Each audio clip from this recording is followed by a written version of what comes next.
Every single year, without fail, hundreds of thousands of kids and adults will put a puppy or a pony or some other kind of pet at the top of their Christmas list. And most of these people end up being disappointed when there is no fluffy creature underneath of their tree on Christmas morning. I was one of those kids. I cannot even tell you how many times I asked for a horse for Christmas growing up. But some people are lucky, or at least they think they are, when they wake up, run downstairs, and find the puppy they've been dreaming of. But as Christmas quickly approaches, I want to make sure that none of you make one of the worst and biggest mistakes when it comes to gifting. You may not like what I'm about to say. Are you ready? You sure? Do not buy anyone a pet for Christmas. Don't buy someone a puppy, or a pony, or a parrot, or a hamster. Just don't do it.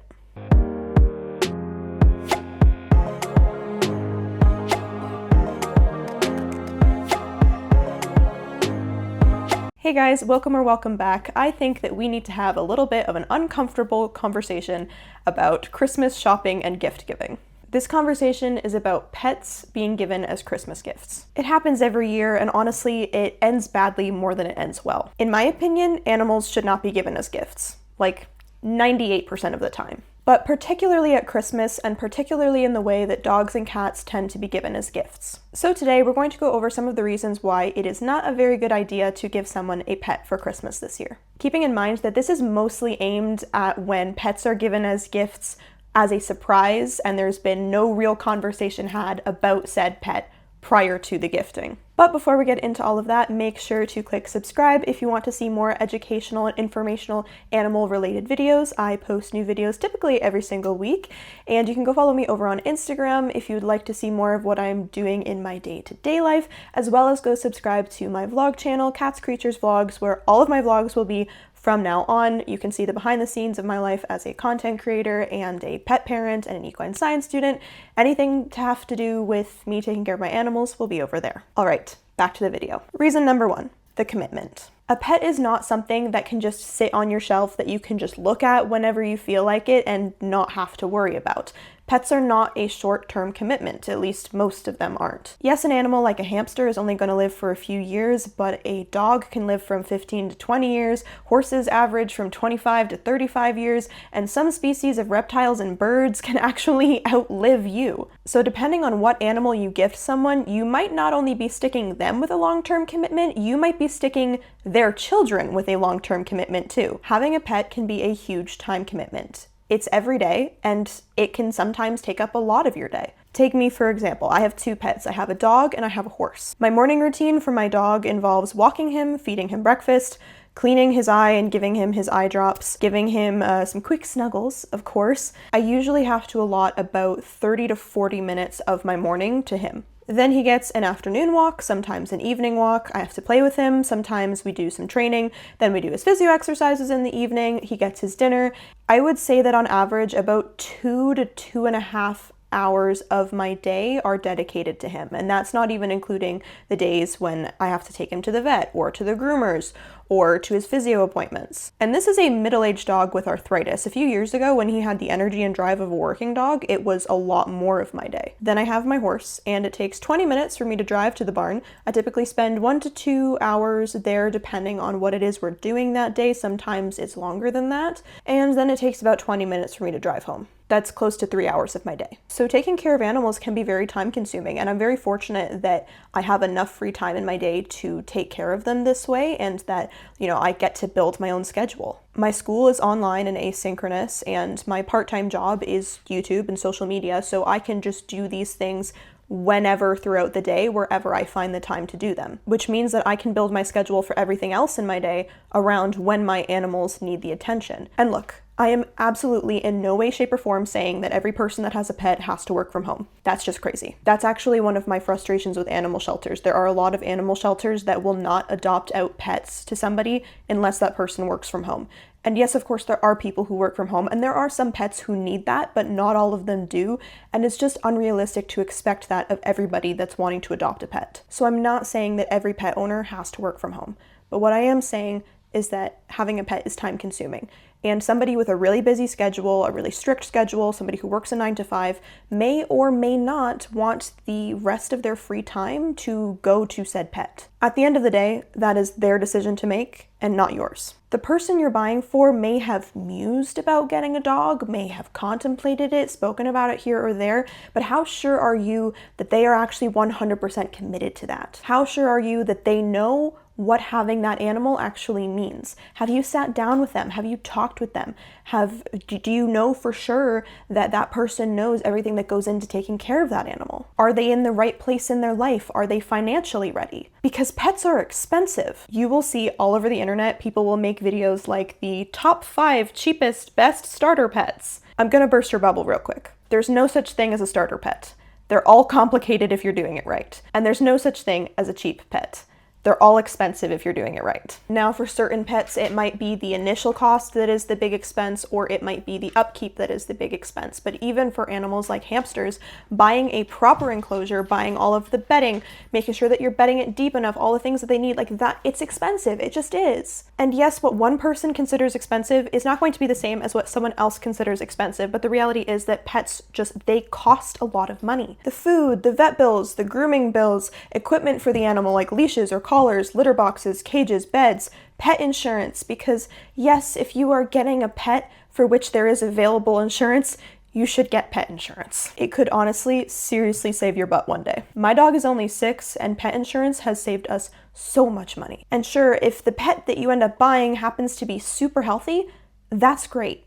But that might change. God forbid that this kitten or puppy or whatever it is that you end up buying ends up needing this super expensive prescription food because it's allergic to life, or it has an accident and it needs surgery, or something happens and that animal ends up needing professional training for behavioral issues. And this can happen especially with animals that are adopted from a shelter. I'm not saying that every animal from a shelter has behavioral issues, but a lot of them do. Some of them are minor, which is great, but they're not always disclosed to adopters. It's sad but true. Sometimes it's literally just the stress of being in the shelter that can cause an animal to have behavioral issues. It's not a stress-free environment. You may end up getting someone a pet that has a health issue or behavioral issue that they may or may not be able to handle, or that they may or may not want to handle. And the same goes for if you buy from an ethical breeder, because how sure are you that you're getting the right animal and the right breed for that person? Breed really isn't just about looks. It's also about health, temperament, behavior, and drive. Let's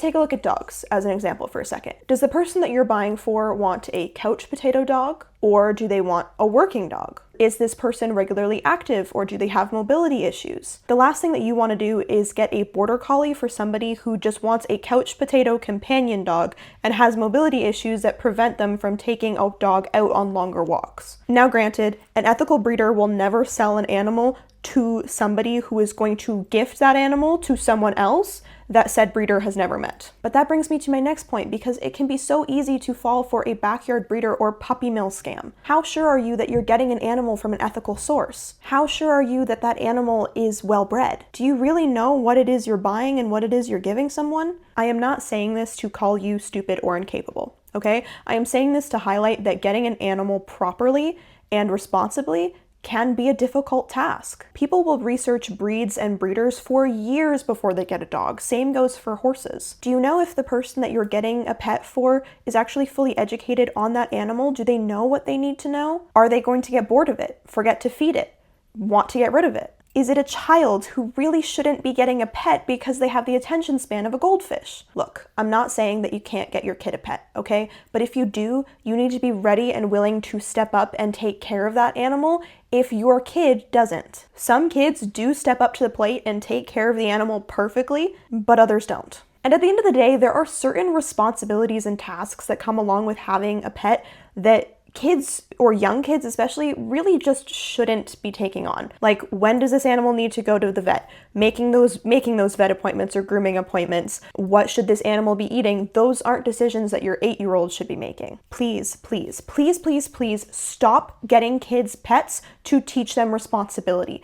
That is a living, breathing creature with thoughts and feelings and needs. Too many fish and hamsters have starved to death for the sake of teaching kids responsibility. Too many pets have been dropped off at shelters or abandoned on the side of the road because the kid lost interest and the parent didn't want to take care of it. Like it or not, even if that pet belongs to your kid, at the end of the day, as the parent, the responsibility ultimately falls to you. If your kid forgets to feed their fish, and the fish dies, that's not the kid's fault, that's yours. Because you should have been checking to make sure that your kid was feeding the fish and feeding it properly. If that fish dies, it's on you. Ultimately, as a parent, you are responsible for your children's actions. There are so many ways to teach a kid responsibility, but putting the life of another living creature on the line is not an ethical or okay way to do it. Now, there is a common belief that animal shelters see a high number of returns in a period of time right after Christmas due to unwanted Christmas gifts. And from my research, it does seem like there was a time when that was true,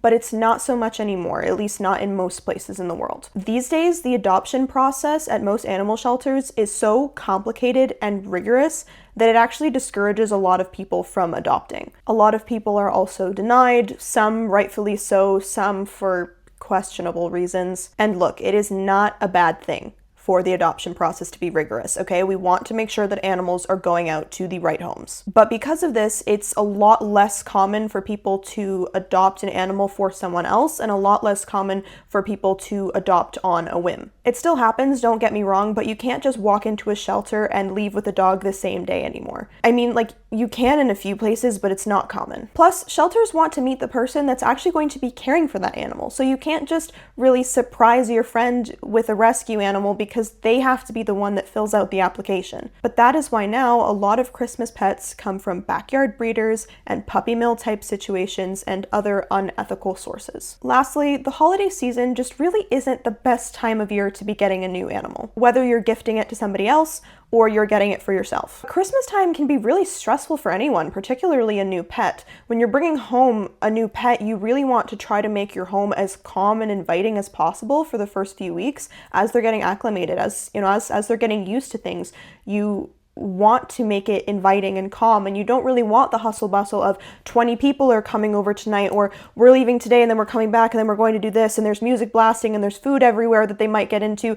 It's just not a super ideal time of year to do it unless you know that your house is going to be calm at that time of, because for some people it is. For some people, they don't do any crazy stuff actually during that little period of time, and like if that's the case, then sure, that's a great time because you're home for the Christmas holidays, which is useful. But if your house is going to be chaotic, don't get a pet at that point. Your house can become chaotic later on once the animal is used to you guys and used to the house, but don't bring them home and bring them home into chaos. Now, like I said at the beginning, there are a few scenarios where you can get someone an animal as a gift, but it should never be a surprise. The person that is receiving the animal needs to be an active participant in the whole process. They need to make sure that the right species is being chosen, the right breed, that it's coming from either the right shelter or the right breeder. They need to make sure that they're at the right point in their life for that pet, that they're financially ready, that they are mentally prepared, and emotionally prepared, and that they know everything that they need to know.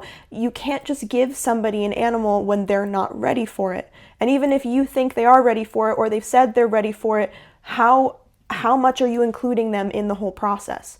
If it's a situation like you have always wanted a dog for your kid has always wanted a dog, you've figured out what the right breed is, you found a right breeder, you're going to get said dog for your kid. But you also know that if the kid does not take care of the dog exactly the way that you've told them to, like, that they don't want to walk the dog anymore, they don't want to feed them, you have to be ready to take over that responsibility. And if you're more than willing and ready to do that, then sure, go ahead. But if you're getting a dog for your kid because you want the kid to do everything and you want no part in it, it's not going to work. It's not fair to the animal for it to get taken to a shelter or returned to a shelter or abandoned on the side of the road simply because you don't want to take care of what is ultimately your responsibility. Honestly, I don't really think that animals should be given at Christmas at all. I think it's just a hard time and a hard situation to make sure that all of the boxes are really being checked properly. When you're so wrapped up in the holiday season, sometimes it's easy to let certain things, certain things slide, or you don't think of certain things. I think it's just not the best time to get an animal, period. But absolutely, if you're getting someone an animal as a gift, it cannot be a surprise. It has to be an open discussion constantly. Animals are living, breathing things, and we should treat them as such. Okay guys, thank you so much for watching. Hopefully I did not dash any of your dreams as far as what you're giving someone for Christmas this year, but please just think critically and be responsible, because it's not fair for an animal to suffer because we're not thinking things through. Make sure to subscribe to this channel for more educational and informational animal videos, and subscribe to my vlog channel to see what it is that my animals get up to on a day-to-day basis. Follow me and Padfoot over on Instagram if you'd like to see what it is that we do day-to-day. Here's some random thoughts. You can go follow us over there. And until I see you in the next one, please remember to think critically.